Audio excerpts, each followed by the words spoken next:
आपका रिजल्ट आया है, यूपीएससी क्लियर हुई है।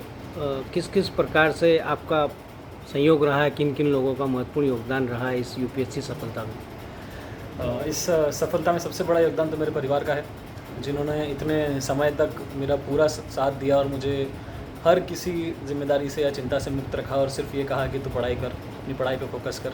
तो सबसे पहला तो मेरे परिवार का, मेरे माता-पिता का साथ रहा, जिसकी वजह से मैं ये सफलता हासिल कर सका। और एजुकेशन के क्षेत्र में किन किन लोगों का सहयोग रहा है? एजुकेशन के क्षेत्र में सबसे पहले तो मैं सरस्वती शिशु मंदिर तक मैं पढ़ा हूँ, तो बुनियाद तो वहीं से शुरू हुई है।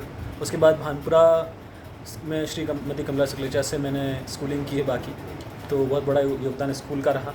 उसके बाद फिर एनआईटी भोपाल से मैंने इंजीनियरिंग किया है, अपना ग्रेजुएशन किया 2012 में।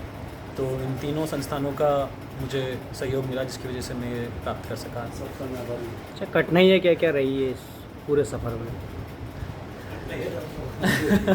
यूपीएससी की परीक्षा के अंदर कठिनाइयाँ तो बहुत रहती है। ऐसा कहते हैं कि everything under the sun is your syllabus, कि जो कुछ भी सब कुछ पढ़ना है आपको, कोई लिमिट नहीं है। तो सबसे बड़ी तो इतनी विशाल सिलेबस को पढ़ना और उसको पेपर में उतारना एक बहुत बड़ा चैलेंज होता है। हर चीज़ की आपको समझ होनी चाहिए, तभी जाके आप लिख पाते हैं। और उसके बाद इतने लंबे समय तक इस चीज़ को सस्टेन करना, वो एक दूसरा संघर्ष होता है। और तीसरी चीज़, इसमें मैं 2 बार से, ये मेरा तीसरा इंटरव्यू था, तो तीसरे इंटरव्यू तक पहुंचा मैं, पर इंटरव्यू में 2 बार से क्लियर नहीं हुआ। तो इसमें फिर से आपको शुरुआत करनी होती है। 3 स्टेजेस होती हैं इसमें, प्रीलिम्स, मेंस और इंटरव्यू।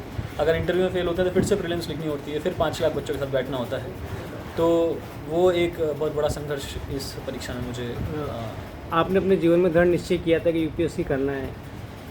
जी बिल्कुल। पापा ने हमेशा मुझे प्रेरणा दी है कि एक सिविल सर्वेंट जो है वो ज़मीनी स्तर पर काम करता है, और यहाँ पर इसके थ्रू हम काफ़ी लोगों के जीवन के अंदर एक पॉजिटिव इन्फ्लुएंस कर पाते हैं। तो हमेशा से एक पापा की प्रेरणा से और ख़ुद की भी रुचि के कारण सिविल सर्विसेज का तैयारी करने का सिविल सर्विसेज क्यों चुना आपने? ये एक माध्यम क्यों चुना है सिविल सर्विसेज का? सिविल सर्विसेज के थ्रू आपको सिस्टम में रहकर बदलाव करने का, लोगों की ज़िंदगी तक पहुंचने का मौका मिलता है, जो कि, और साथ में एक डिस्ट्रिक्ट कलेक्टर जो है वो एक पूरे ज़िले के अंदर रहने वाले लोगों के जीवन को प्रभावित करता है।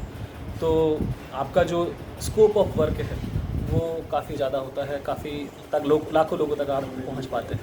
कौन सा ऐसा खास मुद्दा होगा जिसको आप हल करना चाहेंगे? जो भी पहले तो जो जिम्मेदारी मिलेगी, उस जिम्मेदारी का अच्छे से निर्वहन करने का मेरा फोकस रहेगा सबसे पहले तो, क्योंकि अभी डिपार्टमेंट से पोस्टिंग क्लियर नहीं है। पर अगर मौका मिला तो शिक्षा के क्षेत्र में और हेल्थ केयर के सेक्टर में मुझे काम करने का मन है। ठीक है।